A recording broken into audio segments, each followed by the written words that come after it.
mai. Ia ole tapenanga fo ilea sa o va i aima.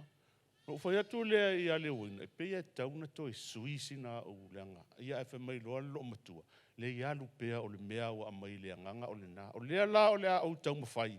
A whai ele uma ona o whai atua. Ia wha uma atu e fo mai leanga. O ia len a mataina tato mata upu nei tai au. Ia le tua. Ia se isu ei whala lau tusi i le Roma e tolu.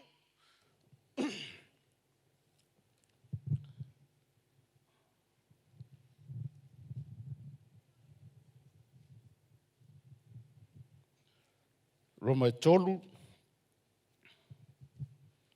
Ia se ona tatou whai tau lea i le whai upu e luas fulu maltasi. Whaangata mai le whai upu e luas fulu ma le ono. Roma e tolu, whai upu e luas fulu maltasi. Whaangata mai le whai upu e luas e fulu ma le ono. Ia o le a tatou whai tau whaatasi iai. Pe a whai o ilau tusipa ia. Tatou whai tau whaatasi iai, whaangese ngese. Ia malama ai le nai whaalongolongo ia i tatou. Ia tasi lua tolu whai tau. A ole nei, ua whaalia mai le a miotonu o le atua. E leo i ai le tū la fono. Ua moli mau i ai le tū la fono. A toa ma le au profeta. O le a miotonu lea le atua i le whaatua i a Yesu Keriso. E o i tangata uma. Mo tangata uma foi o e whaatua. A wae le ese lava. A ua ngasala tangata uma lava. Ma ua le o i le vi inga mai le tua. Ua tau a mio tonu ina fua i lo na alofa tu noa i le tongi ola e a Keriso Yesu. O le ua tu ina mai luma o le tua. E le o le finangalo malie i ai le whaatua tua i lo na loto. I lo na toto. Tasi lau mea sao. Ina ia whaali tino mai la na hamio tonu. I le tauia o anga sala ua mawai. I le whaapale o le atua. Ina ia whaali tino mai fo'i la na amio tonu i ona po nei. Ina ia ilo ai o ia o le amio tonu. Ma ua taua amio tonu ina ia le ua whaatuatua i a Yesu. Ta maa matou vi ia oe ia ua fionga. O ua fionga e ola pea i o matou tangata. O ua fionga o le suru lea i o matou vae. Male malama i o matou wala. Matou te whawhitaia o loo iai se tosi e paia. Na tausia e le paia. Na manawa iai manavanga le atua paia. Lea ua whai ma mea tau i matou. Ua avea ma resources lo matou tamae. Matou te suru whai iai taimi o matou mawhatianga. Lea ua matou oli ai pea e whao ngala ua fionga paia. E whesoasoa ni mai ilo matou savalinga. I lo matou vai, i lo matou tinga, i lo matou whanonoa. Matou te whawhetai ai i lau upu whauina lo matou tamae. Whamanuia i whafonga lau whanau le nei tae ao. Tu mawatu le vi inga i a te oe ona o Yesu. Amene, amene. O lea ua tatala ina le tatou serious, lea ua whanga solo o lea.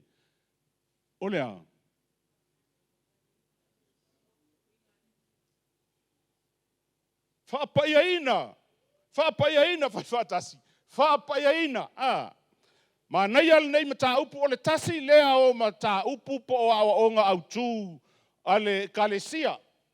O le soifua awa oina e ala lea i le soifua ma le ola whapaiaina. O le telefoi lao taimi e pei ua tau ngalo i tātou o na ola i se o langa whapaiaina. E pe ua ngalo le tangata kerusiano, ua whaangalo ngalo le tangata, le tāua ma le lei o le ola i le ola whapaiaina. O le upu houli lea ia i nā le tātou tusi. A whai o iei lau ka lena ia le nāna whailunga mai e le fōmai ia le mua le peteru, ma tā upu mua sfulu ono ma le sfulu ma le fitu. O lo o iei upu whapea, ia whapaiaina i tātou, leanga e paia le na whaia i tātou. O na wawaaile i ai le background na sa wai sa mai tua le tusi a Levitiko.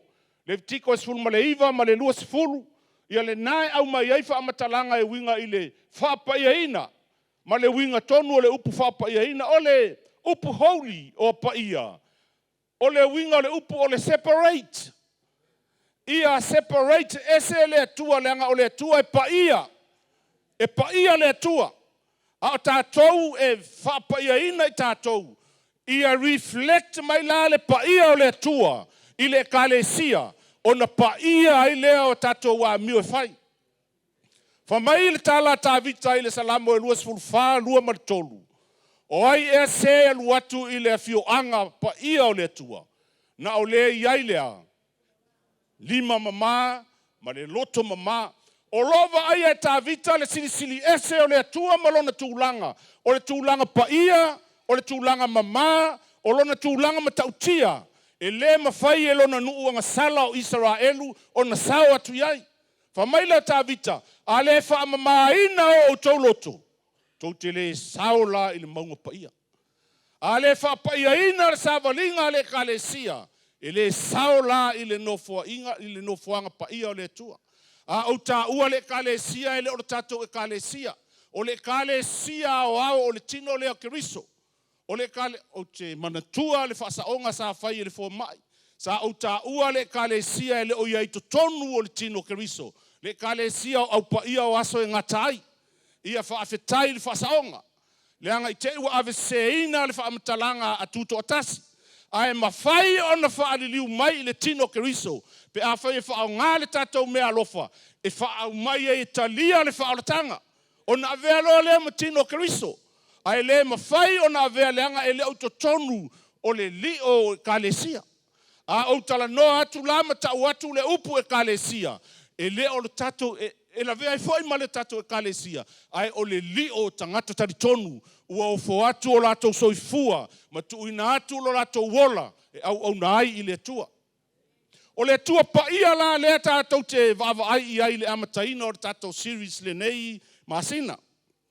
E luatu Mose, o le almen tupu, ua vai atu le la au ua mu, ai le whaau matia.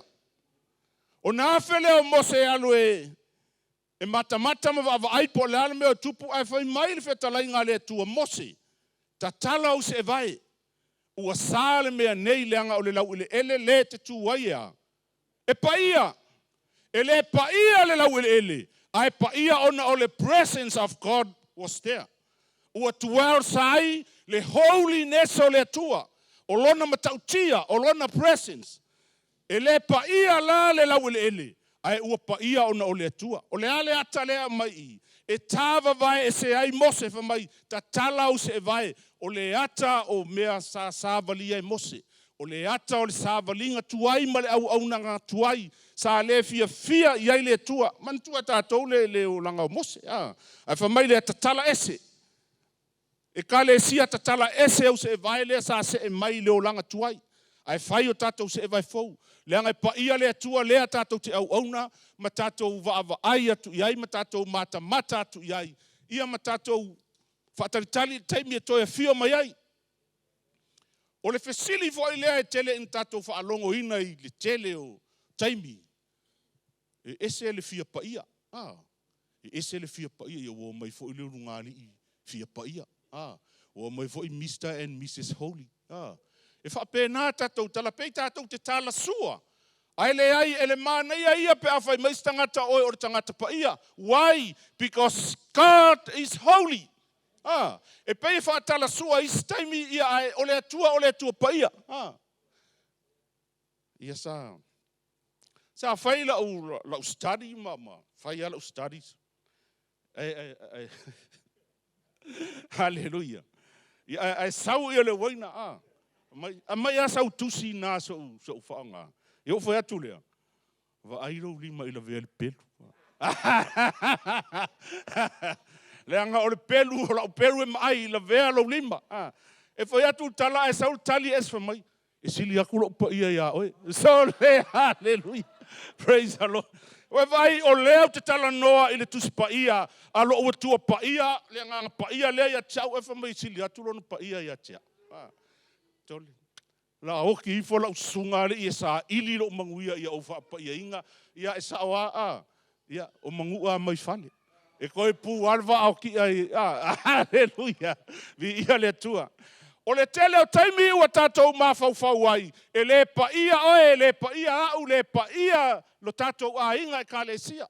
Ai aua nei a vea nā mawhauwhau ngai sauleti apolo e au mai.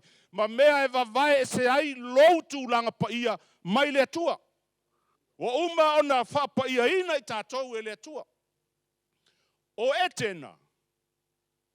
O le no foanga lea o le mafutanga le tua ma le tangata. O e tēnā o le no foanga lea sa mauai le tua paia, le tua mamalu, le tua silisili ese. Sa no foai e tēnā. Sa no foai foai la ma le ulua i ulunga li lea o Mr. and Mrs. Holy. O a tamu maeva. Leanga o si o manga lea i e tēnā. E le no foai se anga sala. E le mauai se mea leanga. E le mauai se mea whaale tonu. O le ala lea na vavae e se ai e tēnā ona o le awhio anga pa ia o le tua. O na whai lea le tua o a tamu maeva, wha mai ua whai e fōlinga ia te ai. Ia te ia. Whai ia ilona whaatusa. E a whaatusa o le tua. E pa ia le whaatusa o le tua na whai ai a tamu maeva. E pa ia fōlinga o le tua na whai ai a tamu maeva. O le ala lea na mauai ila ua i tonu o e tēnā. Sa mafuta le leima le atua mawhaila la tau mafutanga. O le fellowship lea, o le lofoanga. Eden is a place of fellowship. The place where the presence of the Lord dwells. His holiness. E nofo ai I to tonu o e tēnā. Ai pei tai la ua iaile mea ua tupu le ununga li ile nei. Ua le fia paia. Ua manao e whaingoa la ua ia Mr. and Mrs. Unholy. Ua fia o ese ma le paia o le atua. Ua manao e tawa vai ese la ua e ala le leu stai whatonunga a le atua paia. Ia o le ale talana maua ia naua e sila fia. Ua whaasalaina ina ua angasala. E le aise angasala e mau i le nofo anga paia o le atua. E ino le atua i le angasala ai alofa ia te oia alofa ia te au. O le mea lea na au ina mai airo na tali e Tutoatasi na ia le whano se tasi e whaatua tua ia te ia. A ia maua e oe maua e au le ola ma le manuia e whaavavau. Ina ua o ese la le unungali I lea. Ia ona tāwa vae loa lea I lea tua. Ua le toe o atu. Ona ua anga sala. Ia a tamu maeva. O le pa ia lao lea tua. O lo fia ia I tātou anga nuu, Samoa. E ona ina e tangata Samoa le pa ia o le atua. Po oani mafutanga, po oani whanotanga, e alua luata tau whaalongo atu I upu ale au whai upu whai mai, ta alolo ia pa ia o Samoa. Ai au mai le pa ia silisili ese o le atua. E iai le mawhau o le tangata Samoa. E iai le atua e silisili, e matautia, e silisili atu, e silisili ese. Po le ale tele o mea e whai mai are upo le whai launga. Ia tālile ia o tau pa ia, whaale anga nuu. Ai au mai le pa ia o le atua o le ona mea uma. Le atua o le langi ma le lalolangi. O le atua na whaia mea uma lava. E whai ai tātou aso nei. Tatia. Ua pa ia le aso. Awa ua su mai le sunga le fo mai. Ma le whale tua, ma le pa ia I le kalesia. Awa e pa ia le atua o le ona le aso. Ua reflect mai le pa ia o le atua I le tangata soifua.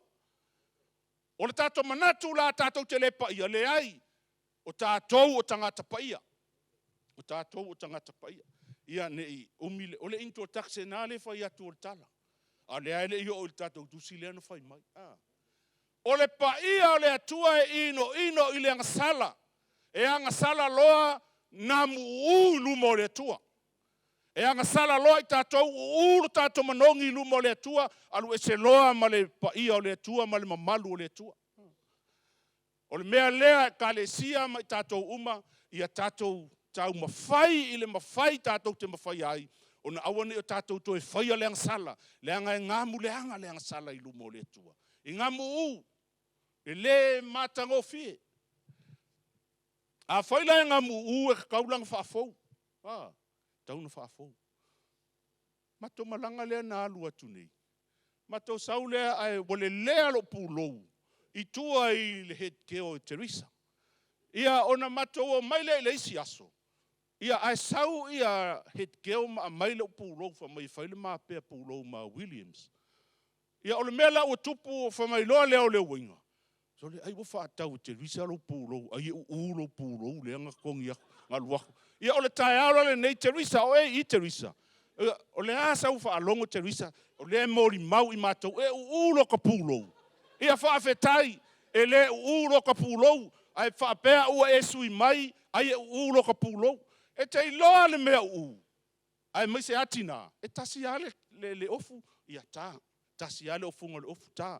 E le manao i ai e ofu le ofu u teimi uma. E whapea luma o le tua. Malana sila whanga pa ia i tātou. E sila mai o ia e u tātou a mio. So ia le wha u so o tātou a mio. Wha manongi a tātou a mio. I le manongi o le ola. Le manongi o kariso. O le manongi o le ola e o tuai le ola isi tangata. Ai o le manongi o le u kuai ma isi tangata. I o tātou le le ai wha amangalo mo le tala Ai o sina tau wha amala malamanga o le tātou mta upu. I le tutoatasi o le tūlanga pa ia o le tātou utua. Pe wha pe whea o le tātou o atu i le tātou utua. O tātou o tangata ngasala. Ia. Ua lava ia lea ai saule fo mai whauma. Ia. O le manatu la e pei e tau e whai ma au tū le nei tai au lea sa whai e le fo mai le lotu pālangi. Righteousness. Amio tonu. E wha pe whea o na ola wha pa ia ina le tangata tari tonu. E whape whea o na ola mamā le tangata tari tonu. E ola i le ami o tonu. E ola i le ami o tonu. E le aisa isi e fia o i le paia ma le mamalu o le tua. A e le whaia le ami o tonu o le tua. Ola i le ami o tonu. Le tusi lea sa tatou whaitawina. Wha mai le apostolo o Paulo. O whea maua ai le ami o tonu. E le maua le tausia ina o le tūlafono. Wha mai na mōli mau i ai le tūlafono ma le au profeta. Ai na whaali mai le ami o tonu atoa le atua. E ala i le whaatua i ai. I ai Jesu Keriso. O le ami o tonu la lea e ala o na maua. E le aisa u ami o tonu. Le ai foi se ami o tonu o tutoatasi le atio. Ai o le ami o tonu o le atua. Na tuuina mai i ai Jesu Keriso. Lea na maliu nungo sa taulo. Al wifo le tunga mau. To e tu manu malo mai. Ua ta ua mi o tonu ina ai i tato u malava. O elai o whakamiro mai kaui o ua tau a mio tonu ina i tātou malava. Pe a whai ua e talia le li o Jesu. E a vea mali ma o tātou whaola. Whamai lea o le apostolo o Paulo i le Kalesia. O le mea la ua tupu. Ua anga salai. Tangata malava. Whai upo e luas furutolu e masani hei tātou. Ua anga sala tangata malava, ai sea ua anga sala ai tangata malava. Ole na tula lea na anga sala ai a tamu ma ewa i oi e tena. Lea ua solo mai i le tangata. Ua anga sala ai tātou malava. Tau teo mai la i le lalolangi se tulou. O lo o pipi i le na tula anga sala leo a tamu i ai tātou. Ole whaamangalo ina lao anga sala. Ua maangalo le anga sala lea tu whaasolo. Ia whaamangalo fo i maa tātou anga sala. Leanga iai fo i au anga sala, iai fo i au anga sala. E mana o mia la, le whaamangalo ina o tātou anga sala. E lua tu a inga vaenga o le anga sala. A e whaia le anga sala, o le anga sala. A e le whaia le amiotonu, o le anga sala. E lua ia vaenga, the sin of commission is sin. If you perform sin, that's called the sin of commission. O le whai, ua whaatino le anga sala. If you don't do it through righteousness, that's called sin of omission. O lono winga o le angasala ua e loa le ami o tonu o le atua. Ai la te le tau ila uo se se le mea lai fai. E lua lava henga na ua whaamanga loina e le maliu o Jesu Keriso.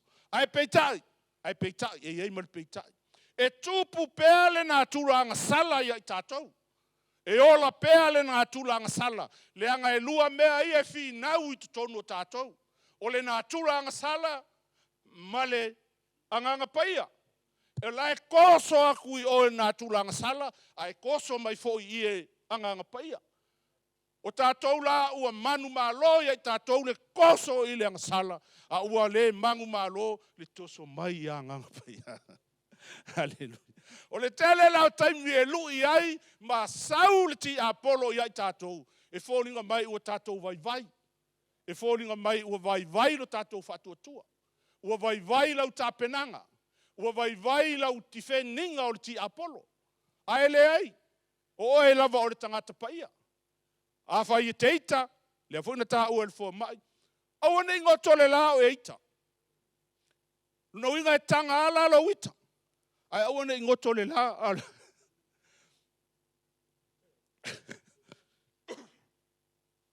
Ia wa whai soo ngā mea o ngoko le la. Awa ngai whakaungu uinga le ngasala a. Awa kia ruakuroa whai le ngasala ia. Ma e wa ai whai au mea ma e kilo le la. Po fio i le. Ai vai a kuloa ua la i alu ro le fale ua lava ngā ka whao. Pe a vai a kuloa a moe le la. Kau fuinga e moe. Kau ngama moe le au paia. E le o le au paia o tangata e. O aso e ngata ia o le au paia ka kou au paia e le ngata. Leanga o le au paia tātou e le ngata i na oti le tino le nei. A e ola o la lava e o i le whaavavau. I le ola tali. E iai isi denomination ua whaingoa i lātou o tangata paia. Ai le o sāva vali e tusa ma o onga le tusi paia. They call themselves holy saints. Ai mama o a malefina ngalo o le atua. E mamau. O a mai tātou le au paia. O e mamau po e lata i le atua. Te lo tātou mai e lata i le aima se isi e mamau. Le aima se isi e mamau. O le amio tonu, na pau lea o le amio, o le mana o mia le, e lua mea sa tala noa, i elfo ma i tai au nei, o le amio tonu ma le anga malu, po le loto mawalalo. O te le ola ia, i le anga o te le ta pena ia anga malu, ai sa o ta pena ia, amio tonu. Fa maila le tala, ale apostolo Paulo. O le amio tonu lea i Jesu Keriso, lea ua amio tonu ai tātou, fa fea ona maua le amio tonu. Ina ua papatisoina i tātou, i le taimina talia ai le whaoletanga. Ua papatisoina i tātou le vai, papatisoina i tātou whaatasi le nganga. Ia ona a mataloa lea o le ngā luenga nganga pa ia. O le whaamamaina lea o i tātou. Ina ia whaapaia ina i tātou mo le atua malona finangalo. O le tāua la o le amio tonu. O le point mua. O le amio tonu. O le ki lea e te maua ai mea umalava. O le amio tonu, o le ki lea o whaamanu yanga ia te oe mau. E pe lea la koe lui piti le. O le amio tonu, i le matai o ono, tolu sumatolu, whamai a Yesu. Ia o tomu ai sa ili, le malo le atua, malana amio tonu, ona wha au popo ina mai lea, o mea malava i ate o tau. O le amio tonu, o le ki lea e wha popo mai ai mea i lau sāwalinga ma lau sāwalinga. Lea vo inu wha longo i le tautinonga pasta vai, ua wha popo mai e le atua, ua si tia lona tūlanga. Why? Because if we live the righteous life, then God will promote us. A whai e ola i tātou i le o langa amio tonu, e si tia o tātou tūlanga i le atua. A tonu pēlena o pasta vai, a o tangata malava o e ua si tia o lātou tūlanga, i so se matanga luenga o e ngalue ai. Whaafetai i le atua amio tonu, i lona fesoasoani mai ia i tātou. O le amio tonu o le kile nai maua ai e tātou mea umba, e le ngata o whaamanuianga o le tino, a o whaamanuianga whaaleanganga. E sa saa mai e le atua, sa saa mai e le atua whaamaloloina o lo tino, sa saa mai e le atua le whaamaloloina o lo mafaufau, sa saa mai e le atua le whaamaloloina o lo loto, sa saa mai e le atua le whaamaloloina o kalinga, o lo nguku, o mata, everything. Leanga ele whaamama se mea kasi ai ku leai o mea umalava. Leanga iai taimi tātou te whaalongo ai tala, e o mai ai ma mea whaale tonu. Ai a tātou wala i le amio tonu, e iloa e lau whaalongo whaawasenga mea leanga, ma mea lelei, ngā kia i leo mea leanga i le la pisi, ai a mai mea lelei te ulo loto. Whaapopo mai mea lelei. Praise the Lord. o le manatu o le pointi lo na lua. O le ami o tonu, e si sila mai ai fofonga o le atua. O le ami o tonu e si sila mai ai fofonga o le atua i le ekalesia. I le mua le petelu tolu sfulu ma le lua, fai mai o fofonga Iova o lo faasanga i ai. I e ami o tonu, e li liu mai foi o na talinga i la lato uvala au atu. A o fofonga Iova o lo faasanga ma le toa sa, i e ami o leanga. Ma nei ai o si mea lea i a te au mala uvava ai atu iai. O fofonga Iova e faasanga, e ka le sia, a mea tātou te le, ola ina i loa se ola ami o tonu. A mea tātou te le tau mawhai ai, o te tau mawhai fo ia uia, ia o ami o tonu, ia whaafafonga maile atua ia o te talo e watu i teimi uma. Whaafafonga maile atua i la omana onga, fa mai, e li liu mai o na fafonga. E li liu mai i lau wala au, e leo whapea, e li liu mai i le wala au atu al fo mai. E liu mai le wala au atu al whaife au. Le ai, so o se e tasi lava. O le tusi lea petelu, o le tusi, o lo tusi atu ia petelu i o. I le kalesia po tangata taritonu. Ua whata ape apeina ono sauanga o li rua i senturi o le kalesia. Ai vava aila i ai ele o tusi atu petelu whapea. O le mea lea ke o la ai alu e ngofo ai. Ia whawhenga ai alu ese ma sauanga. Ai whamai petelu. Whamai ea. O le ale mea lea mwhai ngia kako. Ola i le ami o tonu. O na sisila mai lea fofonga Iova. Pe sawaina o tou. Pe pangatia o tou. Ai a whai e ola i le ami o tonu. E sisila mai fofonga Iova i a te o tou. Ma whaalongo mai i a o tou tatalo. O a ti ngā. O a whai ngata. O a mea whale tonu i le nata usanga. E kalesia. A tatou wola i le ami o tonu. E li liu mai o na fofonga i a tatou. E liu alo mai lau atua alofa i a te oe mau. Na te le te ena o tātou manaonga. Na te fia fesoasoani mai i lo tātou vai ma lo tātou whale tonu. Tā ua le ami o tonu o le tua. Whamai tā vita i le salamo mua. O le tangata ami o tonu ea. E le savali le ami o leanga. E le tu i le ala o e ngasala. E le nofo i nofoa o e tau emu. Ae naulu na loto i le tū la fono Iova. E mafau fo iai i le ao a toa mrepo. Le tangata ami o tonu e le tio la a whai mai petelu a e wala watu e tali mai le atua i a te oe aisea. Le anga lea te mafau iai ma e tala noa iai i le ao a toa mrepo. O lai te rua whesanga i ma le atua i teimi uma. Ona e le savali lea i le ala o e ami o leanga. Ona e le tū lea i le tū wai tangata ngasala o le ale tū tangata ngasala. O e vai le tū tangata ngasala. Ia, ngā ke i lo le tū tangata ngasala. Ma i le nofo o e tau emu. O le māneia ia, popo le lua ewa i aso lea. Sa whaila mātou breakfast o mama moira maruta. Ia ai musu mai ia le wainga e whaapea mai la musu o le wainga. E kuule lima whaapea. Ia o whaapea lea. E le māngai. Ia o musu o fwoi lea whaapea lo lima. O maloa lea ona e iai le pointi no mana o e whailoa. No whai atu lole ia mama moira maruta. O le a se lua sila i lea mea o le tau musu. Ia ai whaamatala mai loa e tai o tū la fono. Le mea lea o le musu. Whai mai ia mama moira. O le mea na o le musu. Pei o le tau wemu mai tangata i ata ita. Pei le ino mai a ita. Ia e whamai ruta. Pei o le ka umai i le whai o kakala. Ki ngango ka ngokfo i o ngaka whakafa. Ngofo ala leo tau wembu le tau mwhai e whaamana wala matu. Ma ki ngango ka ngokfo i ka whakafa. Ai whaapea lo le lima ma musu. Lo ingo o le whai mai e se leanga o loka ofu le whai. Nofo le nofo au et. E le tioa whai mai ia tā vita e aure nofo. E ngofo aku e peke koe fiki. Pe si paka. Si paka paulo. O ngai makaukia mea i ngofo au et eno nofo i tangata tau emu. Ia e mua la pe a whaapea e lafi le nguku ai pe koe kale. Pe wakili ai le ika orka ngaka le so. Wakili ai le masaro o loko. Po ika ea. Po laka mana mea ea po le ai. Ia Vai la le mana ia o tātou tina o le kalesia la iti. Fesili tina matutua moni fautuanga le kalesia. Ia leo o vatu le sile sona le na maua mai tina matutua ia. A e fia I loa la le mea tau o le ese male no foa o e tau emu. Ia fesili ia mama moila maruta. E fisoso ni mai. Le tio la fai mai le apostolo Paulo ia Timoteo.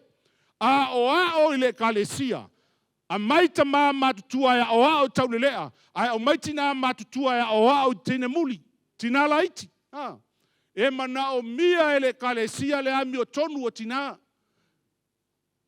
Ma ngai a ngā mea atina. Eser ko wami o kongu tina. Any tina in the house of the Lord. Peki ngā makua, peki ngā la ikiki. O lau ami o tonu. E fofo. Ai whaafita uli tonu o le kalesia. O ka kai mi o le lunch. O lau ami o tonu, e si sila mai ei fofonga o le atua I lau sunga.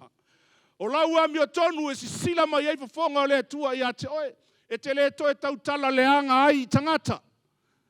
E te le to e whai ai le tuina nau. Leanga e wha oso oso ina I tātou. Le au ami o tonu e wha oso oso I tātou. E le ma vai le wha oso osonga. E sau pea le wha oso osonga. Leanga o lea tau te le nā tula o tino. Lea tātou te iai. Whamai la Iakopo. Mua sfuru tolu esu fasu lima na whamai Iakopo. A wha oso ina la o tou. Aua ni tau whapea. Ua wha oso ina mai o tou e le tua. Leanga ele wha oso ina se tasi e le tua I mea leanga. Ae ua taitasi. Matosi na atu o tātou mana o leanga. I le tu ina nau. Whamai la petelu. O Iakopo. Sole. Whamai la Iakopo. Tō la le tuina nau o nā lea. Whanau leanga sala. Leanga sala lea lea ino iai lea tua. Lea ua wā ai le tangata ma lea tua paia. Matua la leanga sala o nā lea. Whanau mai lo le oti. Ua tato wā ai la iai le leanga o le tangata. E whai e le tausi lea mi o tonu. Ai alu e whai le tuina nau. E ko. Sei tulou. E tō I lea mi o leanga. E le leiti nā tulou ati nā ia. E whotou a mi o tonu. E whotou watu le stala lea mo tina. E le leiti nā whaapolokala me ina lava e lea tua a o ina mai tō sei tulou. E iwa loa maasina whanau mai. Ai tō lai tātou le tuina nau. E ke lei loa le kaimi e ke whangau. Ke au e pakaku e iwi. E uma. Paulo. Tō tātou le tuina nau. E lei loa ta. E lei iwa maasina e pe o tina. O lau prepare I ai tina. Whatau mai ofu le lei o lana pepe. Whatau mai le pushchair. Whatau mai le tāwale Williams I a Teresa ave eila grandson. Ua tā pena. Tā pena I ai. Leanga lei loa. E iwa loa masina. Whanau mai loa le mea alofa le atua. Ai tato wola I. E whaatumuina ma whaatau tātou le tuina nau. Maleanga sala. E lei loa kako. E kei au pakaku uifo uma. E alua ke iau vai a kunga wafe vai o ifi foi si ali. Aleluia. Ia ele fa penale au ami o tonu. Ole au ami o tonu ole atua e fa tua ile atua ma so ese matu ina naunga. Na tura tuai.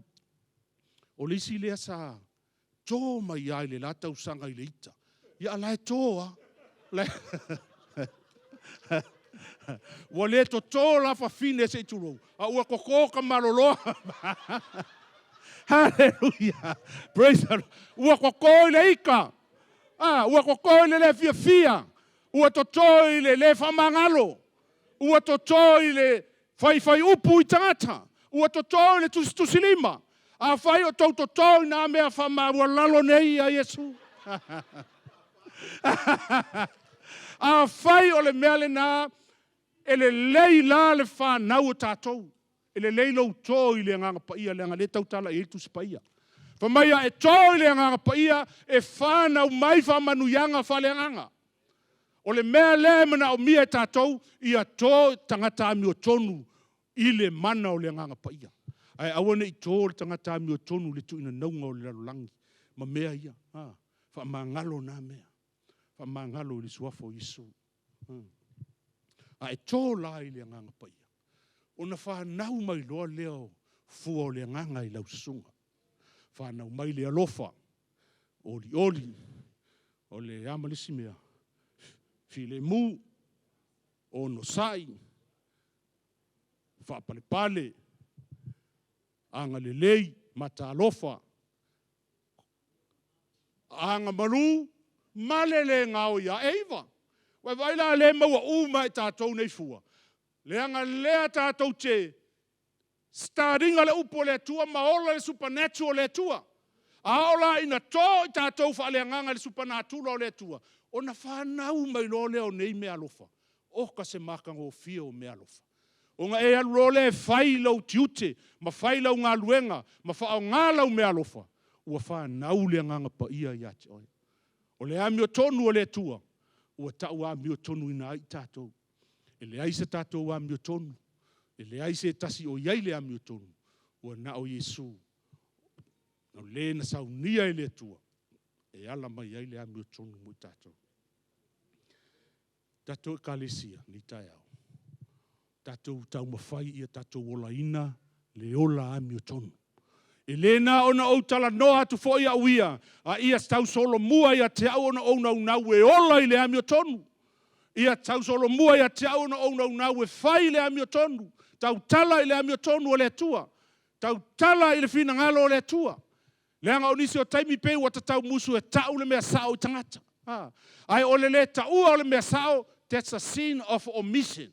O leanga sala le taua o le mea tonu. O leanga sala le tau atu o le mea mai le atua. O leanga sala le whasaoa o le mea sise. Ai a e whai fōi ma o whai leanga sala. That's a sin of commission. O leanga sala fōi le whai. O leanga sala po le mea sise. O leanga sala fōi le whai o le mea tonu mai le atua. Ia whamanuia le atua ia te oe nei tai au. Ia tu ina atu lea wanoa lea.